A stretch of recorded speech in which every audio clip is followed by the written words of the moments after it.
All right, old school NBA fans, self-researched NBA facts. Got another video for you. As always, thanks to anybody who watches my videos, subscribes to my channel. I really appreciate it. I do have a question though.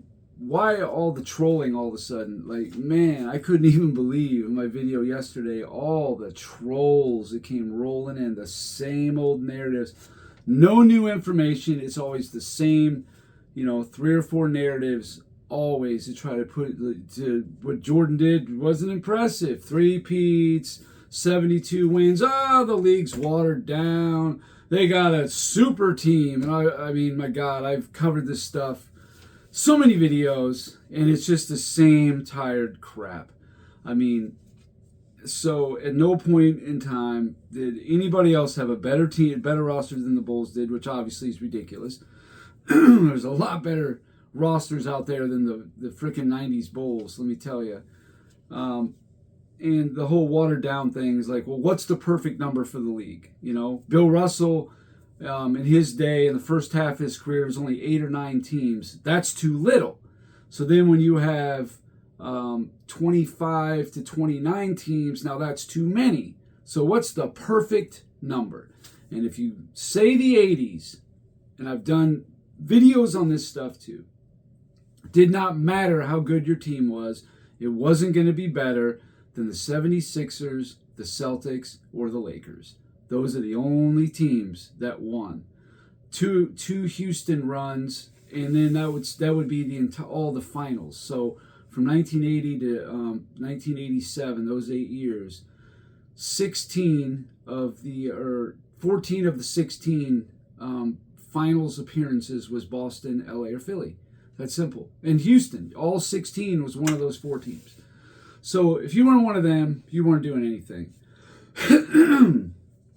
So you go from being extremely top-heavy to only having 3 teams with a legitimate shot of winning the championship to things opening up more, and everybody had to deal with it. There was not just one team that benefited from it or got ruined from it. I'm yet to hear anybody tell me that what the perfect number of teams is. If some expansion teams weren't around, and Alonzo Mourning and Glenn Rice and Shaquille O'Neal, if they would have went to other teams, sure, they would have been better.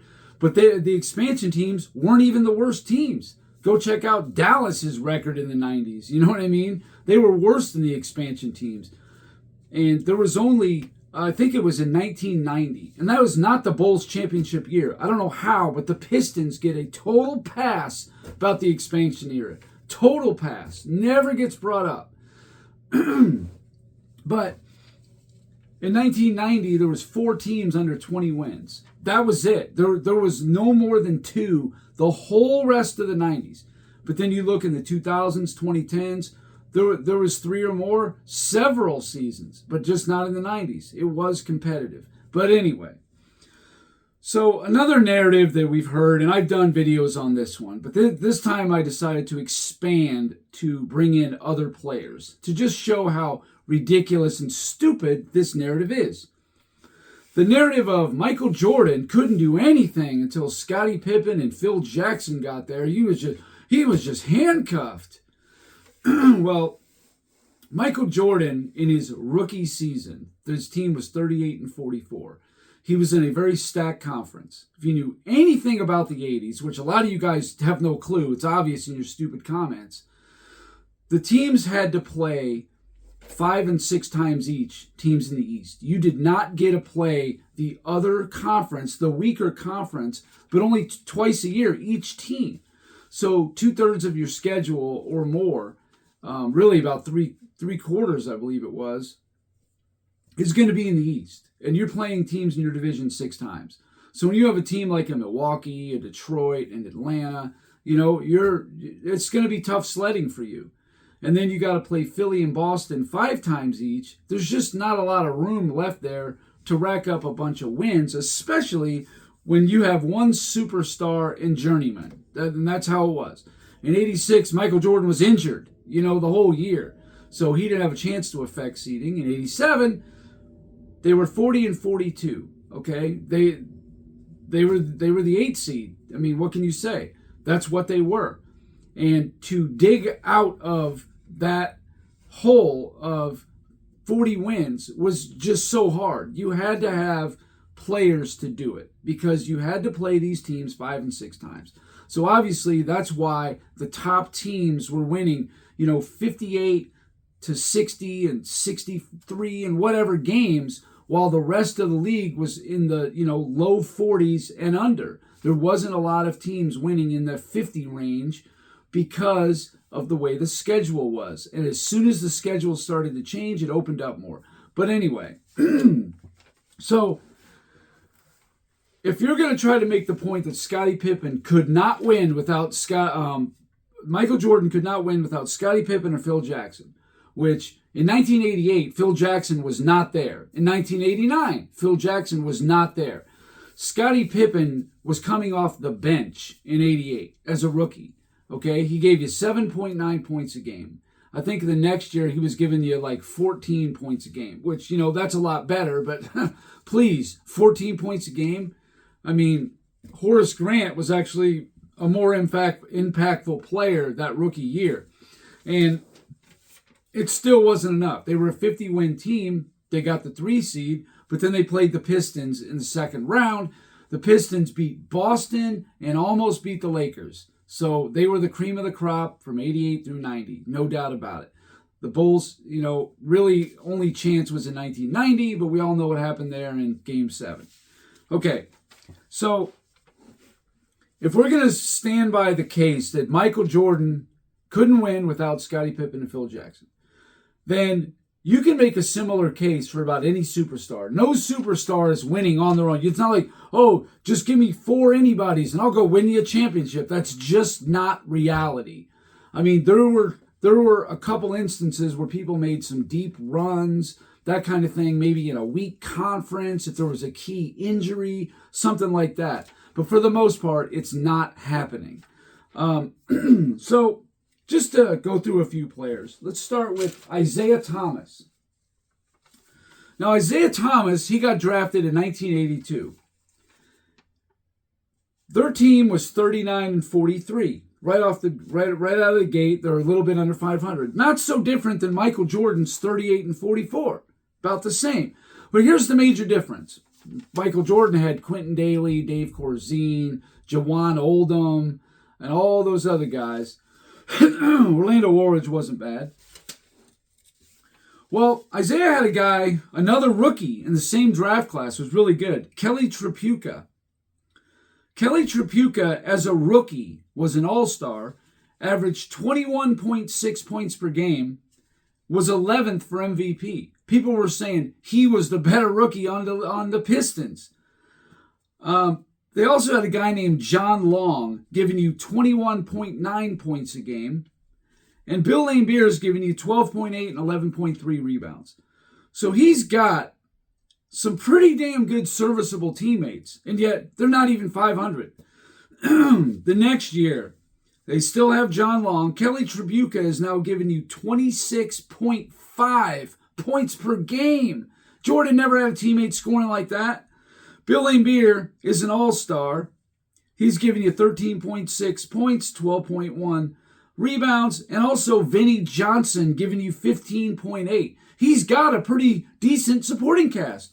Couldn't do anything. Could not get out of the first round until in 84, they're 49 and 33. And again, he's got a pretty solid nucleus of a team here. They got beat in the first round by the Knicks, by a lesser team. In 85, they finally win one round in the playoffs. Okay, but it wasn't until 1987 that the Pistons were seriously competitive, like legitimately top 3 or 4 team in the East. And that wasn't until they got Joe Dumars, Dennis Rodman, Adrian Dantley. When they got those 3 guys, it changed their fortunes. You already got Vinnie Johnson, you got John Long, you got Bill Laimbeer, but now you got these guys too. But they couldn't take down Boston. In 88, they got pretty close. But it wasn't until 89, I think they had James Edwards in 88, but it wasn't until 89 that Mark Aguirre came along. So Isaiah Thomas needed incredible depth. All these, all defensive players, rebound champions, all-stars, all these players to finally win a championship. And they had a really good team, a great team, no doubt. But top to bottom, that roster was stacked, no doubt about it. I mean, nobody even beat them in a single game in '89 playoffs except the Bulls. All right, moving on to the next guy. How about Nikola Jokic? Nikola Jokic obviously is a great player. He's the best player of this era, of the 2020s. That's pretty safe to say. But Nikola Jokic in his playoff career, and he's done pretty decent actually, he missed the playoffs his first 3 years. And of course, these kind of things, I don't know why people just overlook and give him a pass for. But he wasn't an 18-year-old rookie. He was 20 years old, almost, turned 21 during the season. But still. So in 2019, they get to the second round and they get beat in 7 games. They had home court advantage and all that, but whatever. Okay, they got beat. In 2020, they come back from 3-1 against the Clippers in the bubble. I know the bubble is kind of like, take it with a grain of salt, but they did win. They lost in 5 to the Lakers in the Western Conference Finals. So that's pretty good. But then in 2021, Jamal Murray is injured. There's no Murray. Now, if you listen to people like Scap Attack, he'll tell you that Murray's a bum, never made an all-star team. But without Murray, Denver just is not the same. They got to the second round because they were the 3 seed because Murray was there to help their record along and got them home court advantage. I think they won in 6 games. Well, they got swept by Phoenix in the second round. No Murray. In 2022, without Murray, they got beat in the first round in 5 games. So they won 1 there without Jamal Murray. Murray comes back in 2023. They win the championship.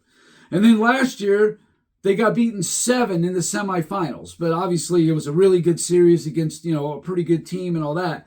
But the point is, it's obvious when Denver has Jamal Murray, they're making, second round, Western Conference Finals, a championship. When they don't have him, they cannot win a game in the second round. That's all there is to it. How about a guy like Giannis? Now, Giannis had good records, and he had teammates like Brook Lopez and Chris Middleton and those guys. And they were already winning 56 and 60 games and really good, but they couldn't get over the hump, even with home court advantage. Then Drew Holiday comes around, who was vital to their team's success, giving them a very good defensive perimeter player who can chip in 15 to 20 points. They win the championship in 2021. In 22, they lost in the second round in 7, on the road. But the point is that Giannis needed that extra player. No doubt about it. It made all the difference in the world. And you see now, I know they played a little better this year, but even with Damian Lillard, it's just not enough. He needed defense. Perimeter defense is what he required.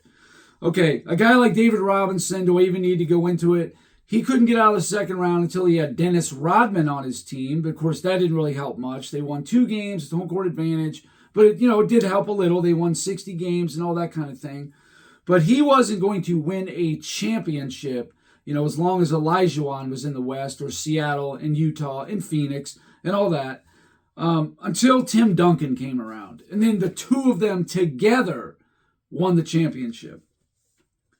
Bob Pettit, here's another perfect one. Bob Pettit, everybody likes to say, Boston had the best roster. They were stacked. It was crazy how stacked they were. Well, let me tell you something. St. Louis Hawks were pretty damn stacked too. It's just Boston beat them. So Bob Pettit comes in. He's immediately top 5 in MVP. He's immediately first team All-NBA, the best power forward in the NBA. From day one as a rookie. He has a losing record his first 2 years. But in 1957, things changed. Why? Did Pettit just suddenly take a big leap forward? No. They got Slater Martin from the Knicks, a Hall of Famer. They got Ed McCauley from Boston, a Hall of Famer. They drafted rookie Cliff Hagan, a Hall of Famer. That changed their fortunes around quite a bit. They won the title in 58, and then they were, to make deep runs in 59 and 60. They lose to Boston in 7 in a hard-fought, close series. And they had players like Clyde Lovelet, another Hall of Famer. And then, just a young top 75 Lenny Wilkins on their team too. I mean, this was a very good team, St. Louis was. But Bob Pettit couldn't do anything until he got these players. Kevin Durant. Kevin Durant couldn't win a championship till he got to a championship level team with, Golden State. What can you say? There's nothing need to say than that. He made deep runs and all that kind of thing with Russell Westbrook. Obviously, he had a really good stacked team. But nobody does this stuff alone. I mean, you look at Oscar Robertson. Now, Oscar Robertson's another guy. People think that Cincinnati wasn't good. I mean, they took Boston to 7 in the East Finals one year. They had Jerry Lucas, a really good power forward. They had Jack Twyman, Adrian Smith, Wayne Embry. They had good players. Very good players. But Oscar could never even get to the finals until he hooked up with Kareem. That's just all there is to it. Nothing else needs to be said in that. And then here's my favorite one that there's just total pass on. Steph Curry, his first 3 years, missed the playoffs. He had Monte Ellis on his team. And Monte Ellis averaged, in those 3 years, 24 points per game. Does that sound like a bum journeyman to you? And he also had David Lee, all-star, all-NBA. He's a 20-10 type player. He had a pretty good little nucleus. Couldn't do anything with it. Not until 2013. He finally makes the playoffs and wins one round. Here comes Klay Thompson, Draymond Green, and Andrew Bogut, right? And then 2014, they make the playoffs, but lose in the first round. But 2015, Steve Kerr's the coach now. So now they can do something, right? So not until Curry hooked up with Steve Kerr could Curry get out of the first round. And Curry was, he started in 2010. So he was in the league 5 years and won one round in the playoffs, okay? So people like to talk about Jordan. Well, Jordan won one round in the first 4 years, and he actually won 3 rounds in his first 5 years. Way before Phil Jackson got there, period. Before Pippen ever made an all-star or an all-defense. Never hear too much about that one, though, because LeBron fans need to elevate Curry to a high level because, hey, I lost to Steph Curry, who's an all-time great player. The higher you can put Curry, the better for LeBron. That's how these people approach this stuff. This never happened until the last 10 years. This stuff was never said. Nobody ever came up with these narratives until now. Tear down the old eras. They're watered down. They didn't have enough teams. Yada, yada. I mean, you people are ridiculous. Do you think Mike Trout is sitting there saying that, hey, Mike Trout, do you think you're better than Mickey Mantle? Do you think it's like, well, hell yeah, man, that was back in then. Those guys weren't hitting 100-mile-an-hour fastballs. No, I guarantee you Mike Trout would say, well, I don't know, man. Mickey Mantle was a pretty great player. They have respect. Y'all don't. That's the difference. Okay. Jerry West. Now, Jerry West had Elgin Baylor his whole career. He had some other guys that made all-star teams and whatnot, but really it was those two, the best 1-2 punch in the whole 60s, no doubt about it. He gets Wilt Chamberlain on his team. Still can't get it done. Home court advantage, 3-2 lead in the 69 finals. Still can't get it done. Can't get it done in 70 or 71. But Gail Goodrich comes along, right? Not until Gail Goodrich in the first year that Jerry West was injured in 71 playoffs. So the first year they had Gail Goodrich. Then they win the championship, go 69-13. So he must have needed Gail Goodrich to win a championship, right? Is it coincidence, or is that really what happened? Okay. How about LeBron James? he obviously couldn't do anything until he hooked up with Dwayne Wade and Chris Bosh, but also he destabilized the whole East. I mean, there was an aging Boston team in there, and that was pretty much it. But instead of beating Wade and Bosh, he joins Wade and Bosh. Pretty funny, in my opinion. I mean, the Bulls were pretty good in the 2011 and 2012 until Derrick Rose got hurt. Indiana was pretty good until Danny Granger got hurt. And there really was not much competition, not any real threat at that point. Not really. But anyway, then do another destabilize because obviously, Chris Bosh he's got an illness and Dwayne Wade's knee is banged up. Not the same. He got out of town. He sees a all-star MVP, Kyrie Irving, licking his chops. And then instead of helping to develop Andrew Wiggins, no, I want Kevin Love. He's second-team All-NBA. He's a 2015 monster. He's number 2 in PER. I want that guy. And then you ruined his career. But you destabilized the East, period. After you already did it once, you did it again. And then in 2019, you had a chance to develop young players. Wasn't good enough. I need Anthony Davis. I need Rajon Rondo. What can you say? LeBron needed other players too. Even on a 66 and a 61 win team, it was not enough. He needed a second 25 point per game scorer to win championships. Period. You can say Wade's knee was bad in 2014. Sure, it was. LeBron can't win without another 25 point per game score. Fact. He needed D. Wade in 2012 and 13. He needed Kyrie Irving in 16. And he needed Anthony Davis in 2020. I agree. You're right. His knee was banged up. And LeBron can't win without a 25 point per game score. Period. So there you go. You make that stupid argument about Jordan. I make the stupid argument about LeBron, which I don't even think it's that stupid. It's just a fact.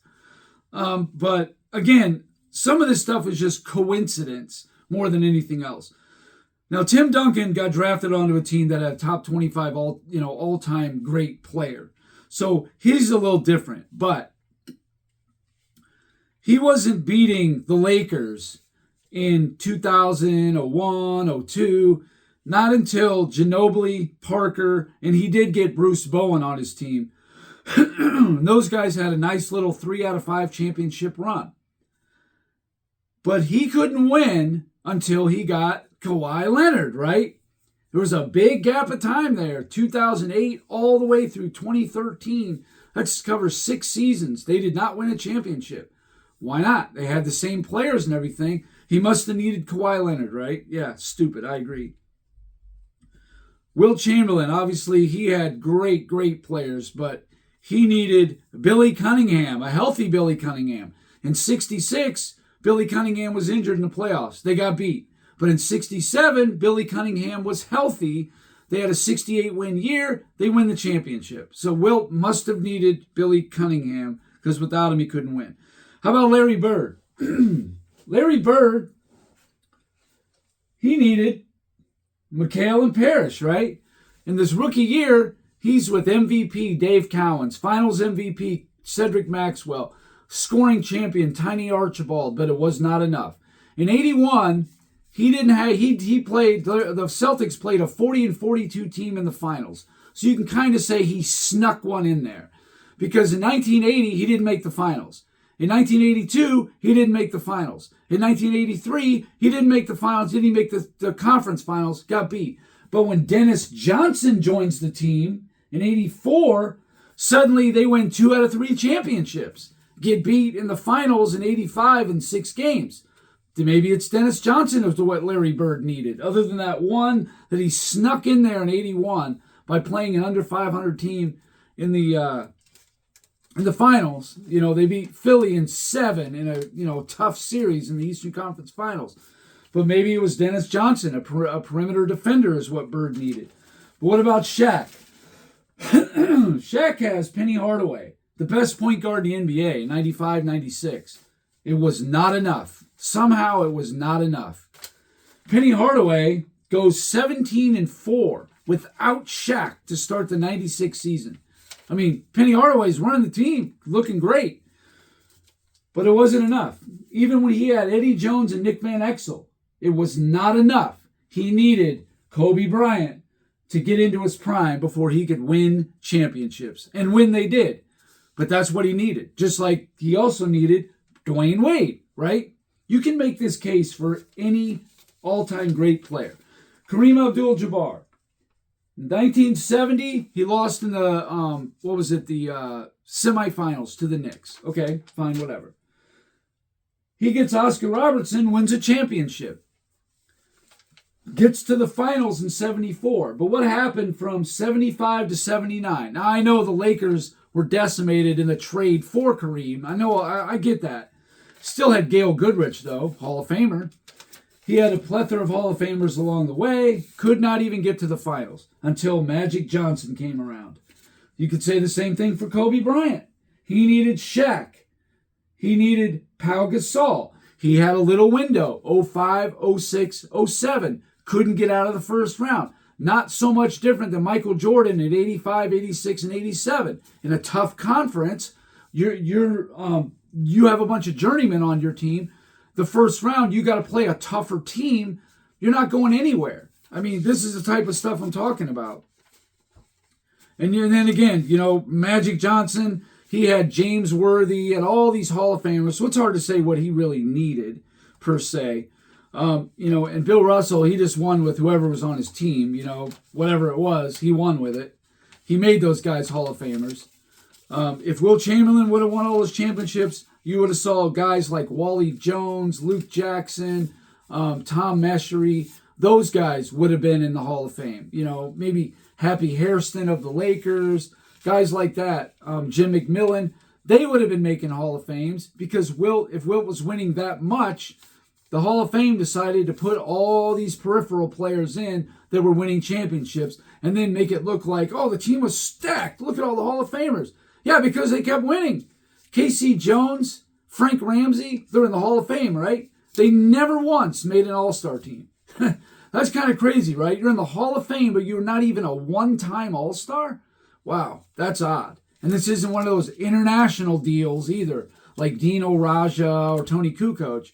No, they were on Boston. That's all it was. And K.C. Jones was backing up Bob Cousy at first. Frank Ramsey was a backup too. I mean, he was coming off the bench.